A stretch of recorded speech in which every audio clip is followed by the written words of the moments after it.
ಎಲ್ರಿಗೂ ನಮಸ್ಕಾರ. ನಾನು ನಿಮ್ಮ ಹತ್ರ ಸರ್ಜನ್. ಆಟೋ ಚಾಲಕರು ನಮ್ಮ ದೇಶದ ಬೆನ್ನೆಲುಬು.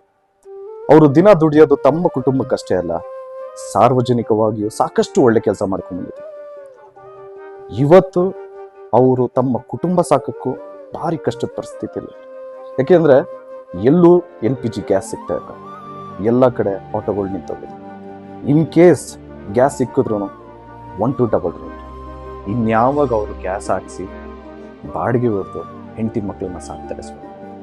ನನ್ನ ಮನವಿ ಕೇಂದ್ರ ಸರ್ಕಾರಕ್ಕೆ ಹಾಗೂ ರಾಜ್ಯ ಸರ್ಕಾರಕ್ಕೆ, ನಾವು ಆ ಪಕ್ಷ ಈ ಪಕ್ಷ ಅಂತ ಮಾತಾಡೋದು ಬೇಡ.